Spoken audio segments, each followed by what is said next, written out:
Yo, what is up guys, Guido here, back again with another mini bike video, and this is going to be a real quick, short, little easy video here. I figured I would make it because I hope this can help somebody out. In this video, I'm going to show you guys how to remove a stuck ARC billet flywheel on your mini bike motor. So let's just get straight into it. So now this is going to work with pretty much a lot of different flywheels that use the same spacing on this flywheel puller that I'm going to demonstrate here in this video.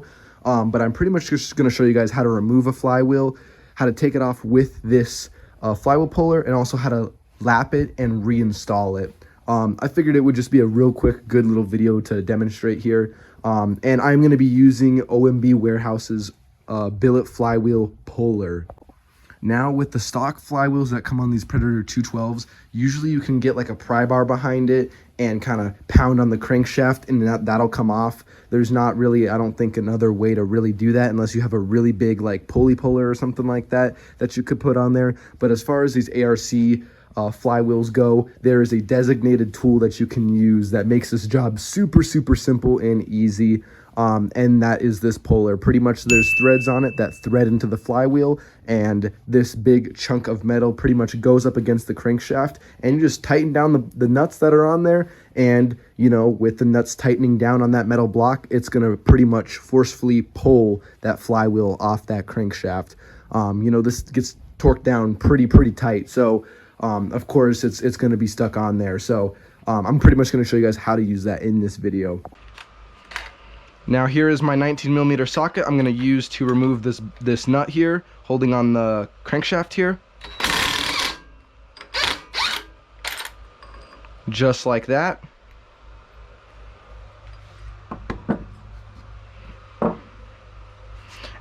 And with that off, obviously this isn't going to just slide off. You can either get a pry bar in here and kind of pry this out while you hit it with a hammer. That's kind of risky. I don't recommend doing that because obviously you don't want to crack your blocker or anything like that. You can kind of do that on the stock ones, but on a billet flywheel right here, it kind of gets on there pretty well. The best way to do this is to get a flywheel remover tool. And that is exactly what I have here. So pretty much you're just going to want to line it up with the distance that your flywheel is, and just thread them on in, these studs here. This is completely adjustable, so you can use it with different applications that are either, you know, a big block or whatnot that have different threads, or sorry, different thread distances.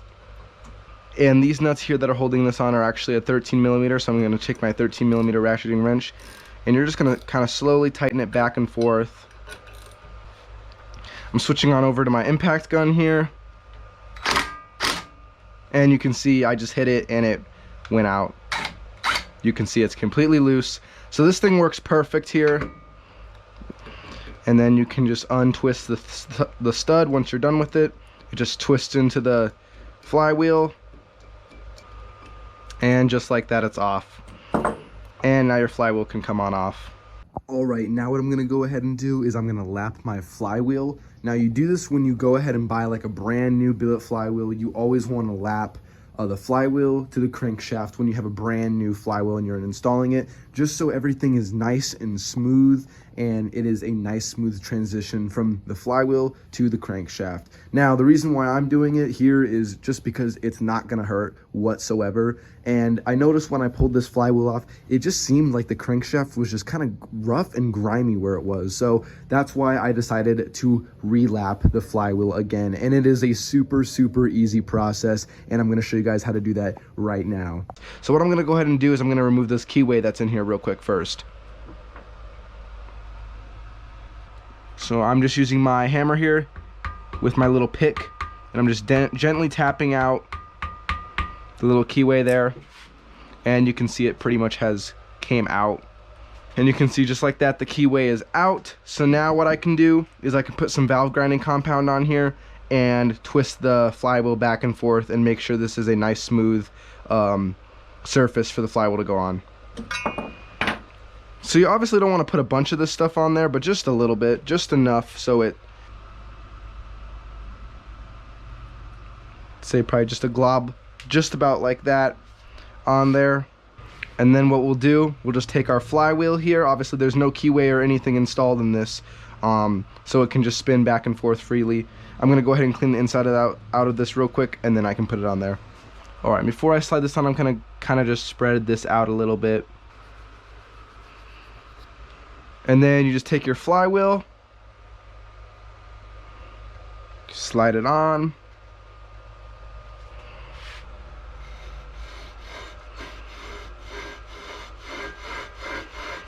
And you're just gonna do this over and over and over.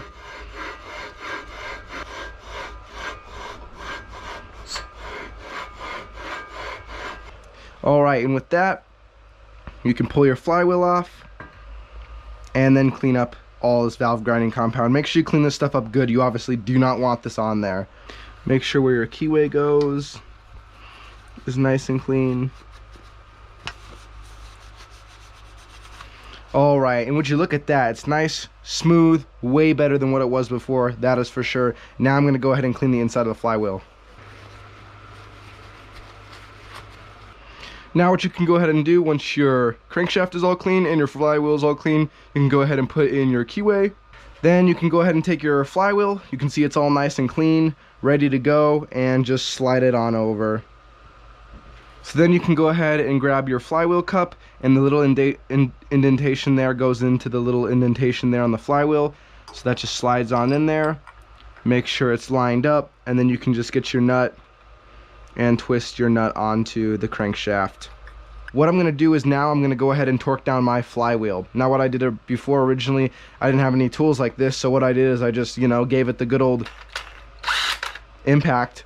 But obviously that's not the right way to do it. You want to torque it down. So I got a crankshaft holder here. Now this is perfect because there's different holes. You can adjust it for if you want to use this one or that one. Just depends on your motor or whatnot. So pretty much what you have to do, you just take your keyway here, you slide your keyway onto your shaft just like this, and then this goes and slides on, and then you can twist this depending where you're gonna need your bolt and stuff to line up.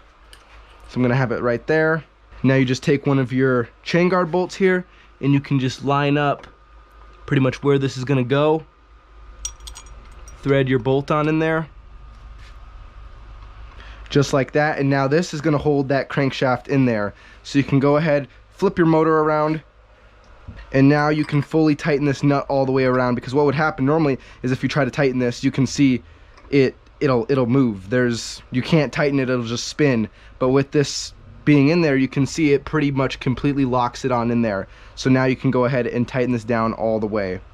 Alright, so now that this is holding down our crankshaft so it won't spin, we are gonna go and torque down this nut that holds this flywheel to 65 foot-pounds. Alright, and just like that, your flywheel has been removed, lapped, and reinstalled and torqued to spec. I hope this video helped you guys. I hope you guys enjoyed this video. Make sure you guys comment, like, and subscribe so you don't miss the next uploads that I have planned. And stay tuned, guys, because there's some good videos coming out that you guys do not want to miss. So, like I said, make sure you like, comment, subscribe, and peace.